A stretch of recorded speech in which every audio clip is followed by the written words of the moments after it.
Hey, welcome back to the Guillemot Kayaks workshop. I'm Nick Schade. So Bill's not here today. I just have several small things to do, and I don't feel it's appropriate to drag Bill all the way from Rhode Island to just come here and do a few small tasks. Like I've said earlier, we're kind of in the order of operations period of stuff where we want to pay attention a little bit to what needs to get done in order to go on and do the next thing. The next big task is putting the deck and hull together. Before I can do that, I want to install the Skeg Box into the hull. That way, once the deck's on, it gets a little bit more difficult to put the Skeg Box in there. So it's a lot easier to just get that taken care of. So we've been pecking away at various bits and pieces. We glassed the sides of the Skeg Box, one side in one day, the other side of each side panel in another day. So that's 2 days, and then we glued the two side panels on either side of the spacer. So there's another day, and now we are going to round over the corners, the edges of this, put the pivot pin through and fiberglass it. There's another day. So there's like 3 days of work just on the Skeg Box before we can get to the hull. So we're just pecking away at things. We've got the Skeg itself, we've got the control knob. We filled some of the holes up in these things and had tape over it, and so we now have some small steps to do to get these ready for their next process. Like I said, there's a bunch of little things we got to deal with that don't really take much time. You know, I can probably do everything I want to do here in the next half hour or so, but then it's watching epoxy dry for another 12 hours or whatever. I'm just going to sort of peck away at these things one at a time, and we'll talk about them as we do it. Tape's going to come off the Skeg here. Last time we drilled some holes in here that will accept the cable and the set screw to hold the cable. We drilled them oversize and then filled them back up with epoxy, and then we'll drill them to the correct size. But we just needed to get that epoxy in there, let it cure, and now I'm just peeling the tape off. Likewise, on the control knob, we drilled a hole down through the middle and down at the bottom. This is where the cable goes through there, and set screw will go down through there. Skeg Box, let's take the clamps off. We are going to take and round this corner off, these edges. That way we can wrap fiberglass all the way around those edges and make this really solid and strong. Right now it's a very lightweight piece. It's strong as it is, but what's holding it together is basically the epoxy between the laminations here. I'd like to just super reinforce that with a wrap of glass all the way around that edge. Probably overkill, but it's easy enough to do. It doesn't add much weight. All it does is add another epoxy cure time. So rounding over the corners here, just cleaning up these edges. We could use a 4-in-hand rasp again, same old rasp. Just clean up those faces. And then, sort of like we did on the chines of the kayak, take and knock a 45-degree angle onto this.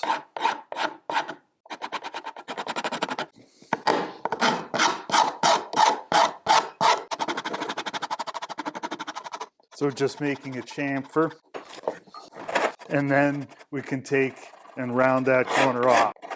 So this is a bit of handwork. You can do it quickly. I'm using the coarse side of the rasp here, just removing wood a bit aggressively. Just clean that whole face up. You could also do this, use a power sander to clean that face up, and then take it to a router to round over that corner. So let me show you that. So I'm getting a perfectly good round over here with the hand rasp. That's perfectly fine. That would be enough. But I know everybody likes to use power tools, so we'll show a little bit of power tool. Start with using belt sander here to just clean up those faces. Sander's not going to get down into that inside corner, but we'll give her everything else we can.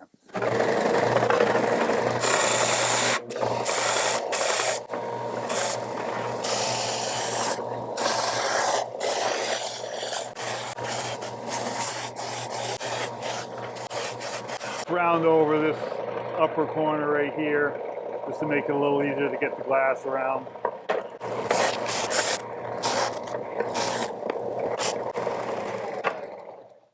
So I put a 1/4 inch radius, 1/2 inch diameter round over bit here, and we'll just run that around the edges here. It's going to be spinning this way, so we will feed the work that way. I'm not going to provide an instruction on how to use a router, but if you have one, you should know how to use it.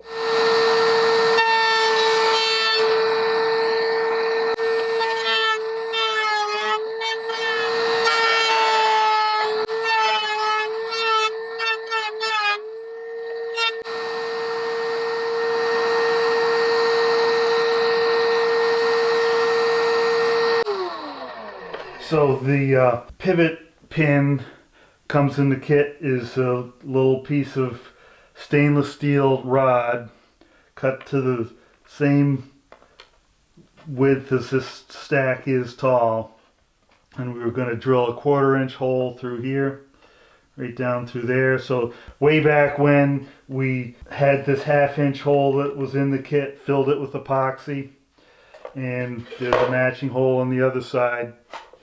So this pin will go directly through the center of that 1/2 inch hole that's been filled with epoxy, and we will place that in there. So right now we just want to drill that hole.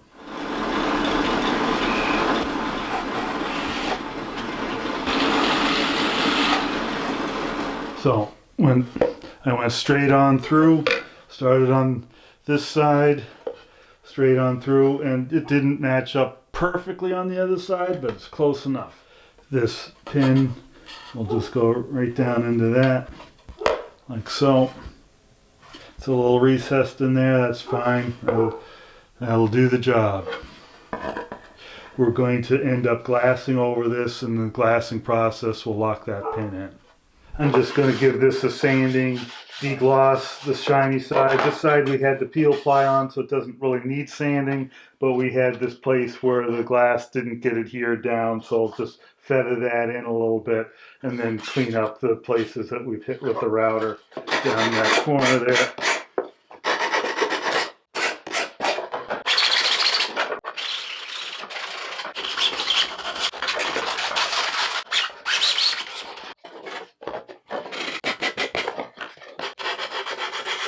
I'm going to just do a little bit of cleanup work on the skeg itself here, where we filled that hole with epoxy. There's a little bit of epoxy around the edges there, and we can just clean up these faces. We are going to end up re-drilling these holes to their appropriate size. So there's a hole going in here that will be for the set screw, another hole going down here, which is where the cable goes, and the plans have dimensions for all those, and we'll drill across here just for a place for that clamping to happen on the cable. There will also be a hook formed up here, which will be used to hook on to the pin. So we have this pin here. This will hook onto that pin and then pivot on that pin. We want to form the hook there. We've got a lot of epoxy in there. It'll be a good strong hook. And then these discs of wood are spacers to make it so this stays centered in the box. I like to start out with the coarse side of the brass first. Get it down close.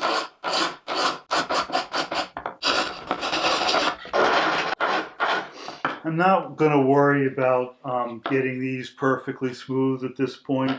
We're going to have to size the skeg here so it fits snugly inside of the skeg box. I want to leave them a little bit thick. They should be a little bit thick at this point. So I'm just going to leave them, once I get them sort of cleaned up, I'm just going to leave them so I can do the drilling, do the shaping I need to do, and do the final fitting once we have the Skeg Box installed on the boat.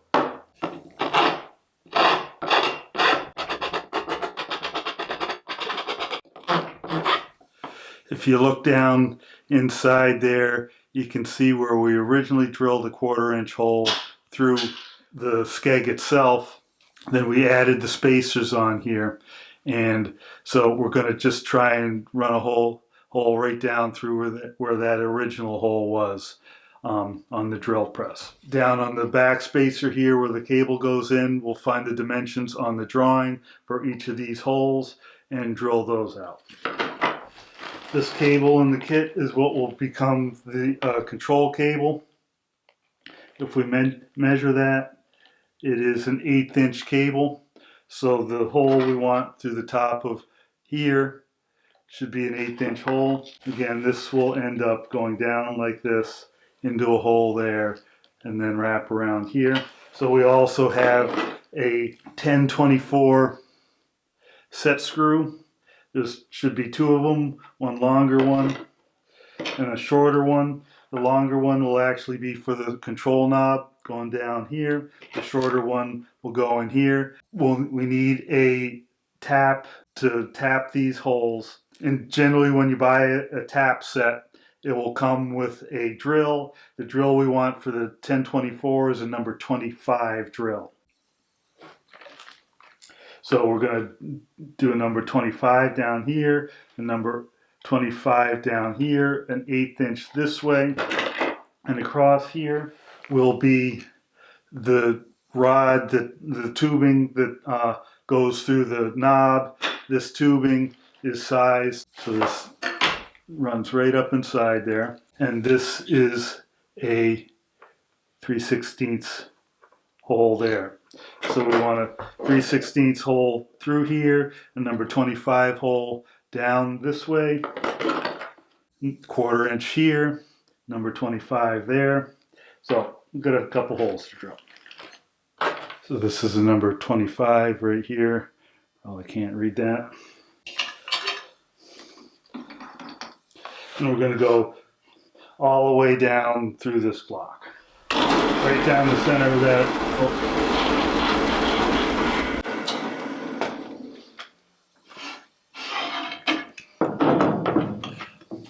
We're going to do the same size hole from here down to where this hole is. I want to stop before I come out here, so I'm going to place the stop.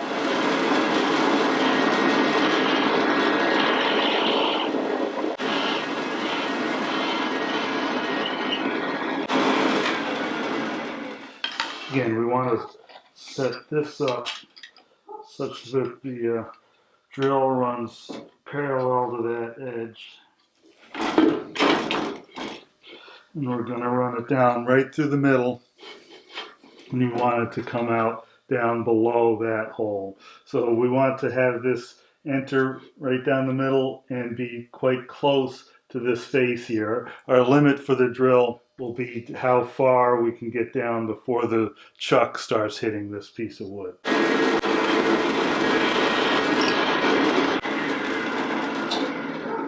We're going to put a 3/16 hole through here. While I have that in the chuck, I'll go down into this 1/4 inch hole to get the intersection of those 2 holes and just give a place for when we clamp down on the cable for the cable to expand a little bit.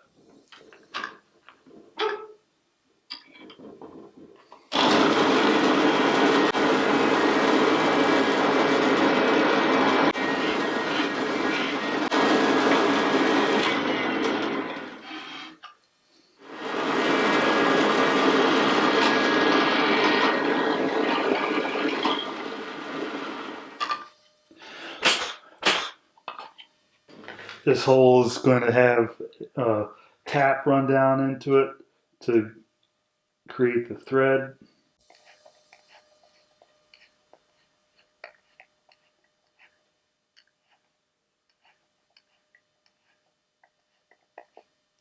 As the tap gets driven in there, it pushing a little wedge of shavings out.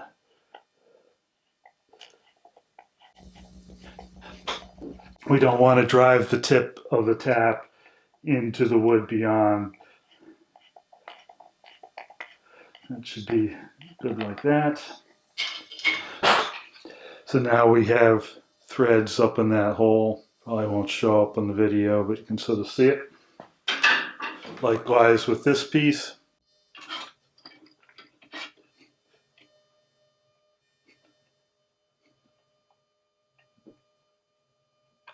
So I unscrew the tap a little bit just so the threads don't get too jammed up with chips.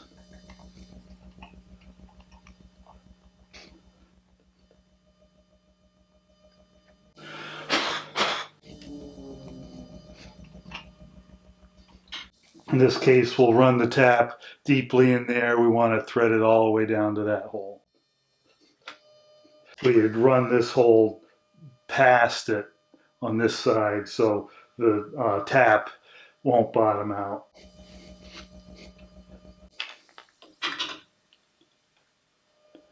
So on the knob here, the whole block is 1.5 inches wide.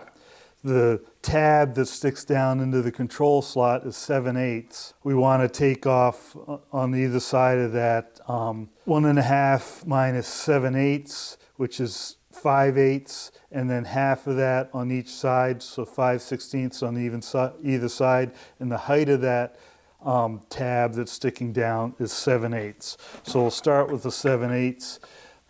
Dial this up to 7/8 here, and we'll go across like that.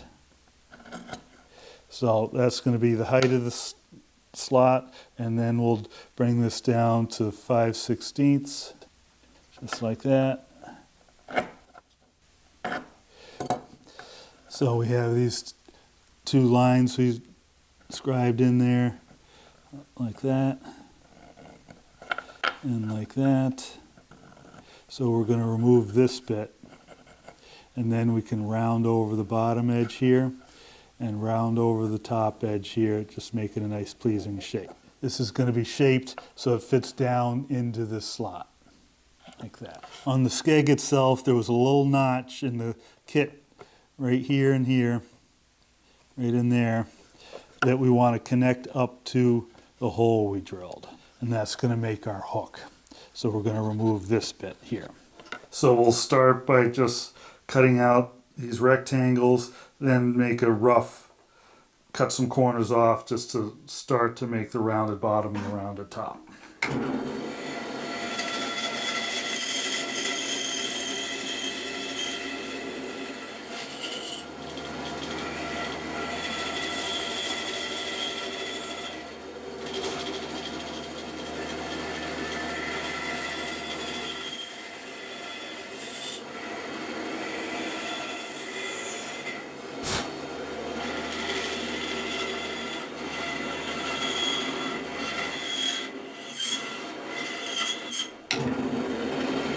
Now we're going to make the slot into the hook there. I'm going to cut it a little small and then file it to size.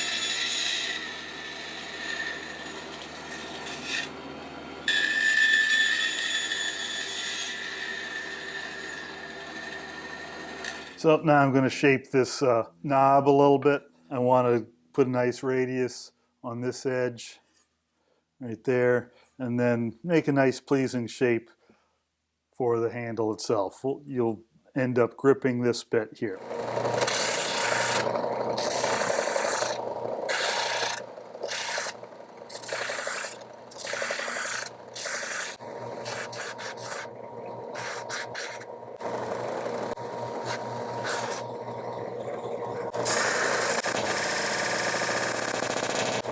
So if you run this against the grain, the sander tends to snag it and rip it out of your hands.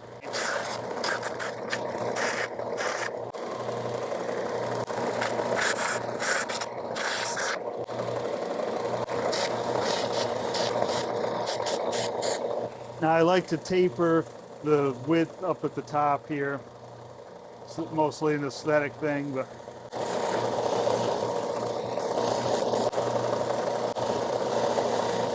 my sanding belt's a little dull, burning a little bit. A little bit better at the bottom edge there.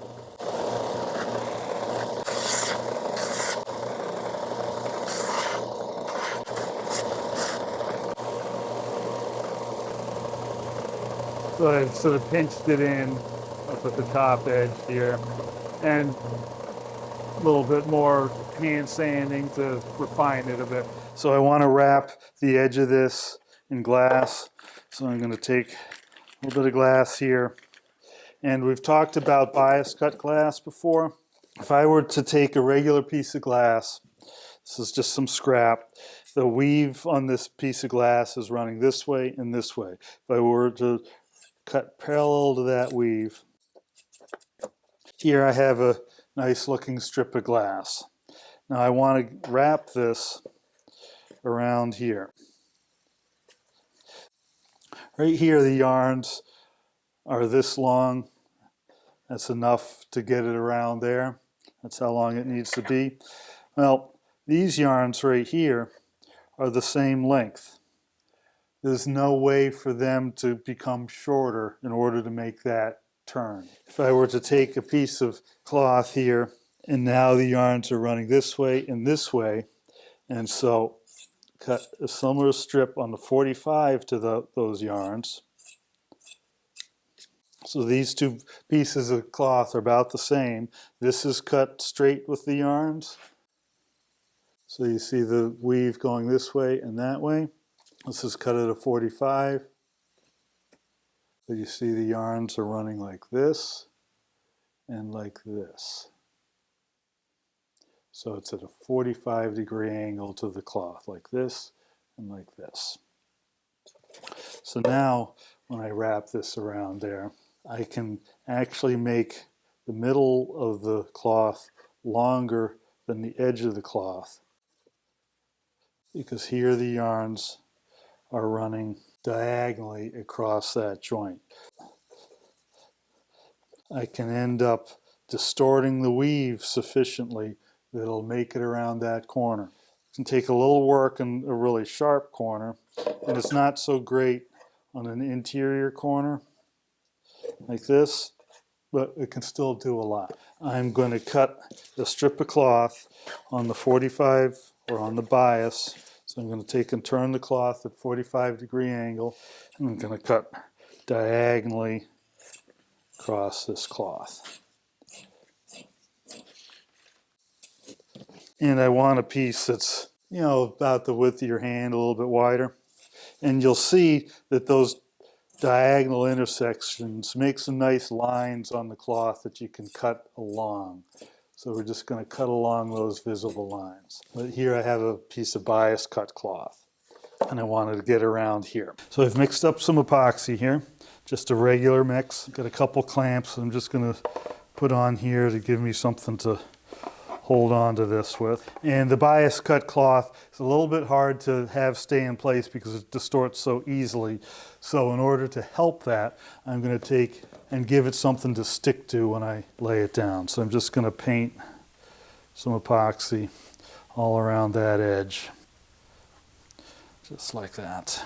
In the long run, I want some epoxy on the ends of that rod, along the sides here. Putting a nice base coat of epoxy down so when I lay the cloth on, it tends to want to stay where I've put it. So just get it centered on here.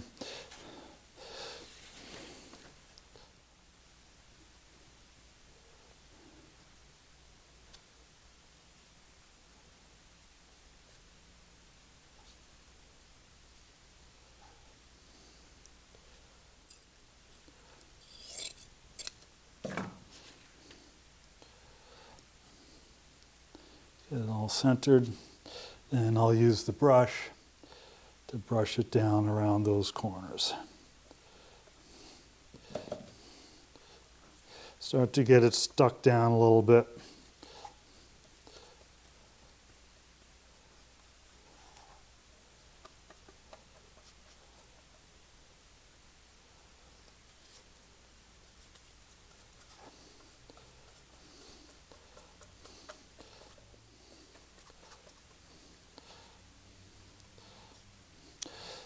So these wrinkles here, you should be able to sort of distribute those wrinkles along the length of the cloth a little bit. It helps to pull it up and then coax it back down again, and then pull the cloth on either side of it. Again, this interior corner is going to be a little bit more problematic. If we need to make a snip there, we can do it. So just to give it some room to expand there, I'm going to snip it on that side.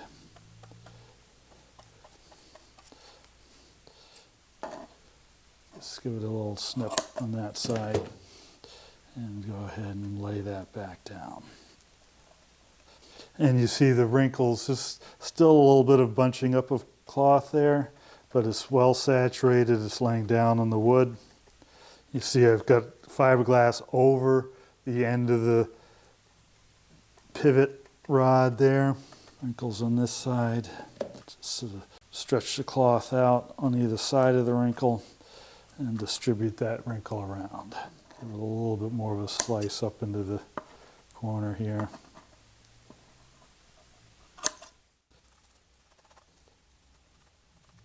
All right, so that's got glass all the way around that edge. I'm going to take a couple small patches. I don't think this is necessary, but we're just going to put another small patch over each end of the pivot point there, just to make sure that that rod never pops out of there.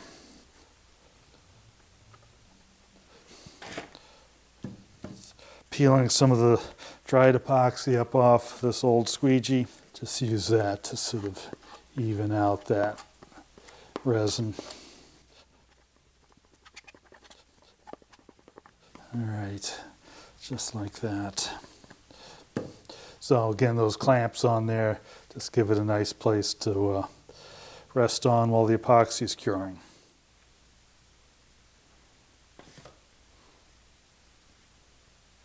So, I'm not sure how long I was in here this afternoon, an hour or so maybe.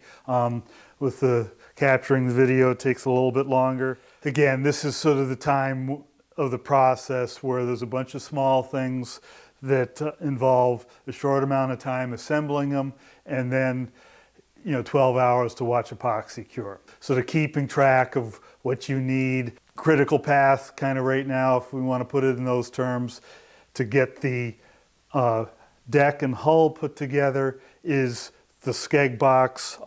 This control slot is in there at the same timing, but really the difficult thing, this is all ready to be installed. The Skeg Box is just about there. I'm not sure if this is the end of an episode, but if it is, I'll say thanks for watching and happy paddling.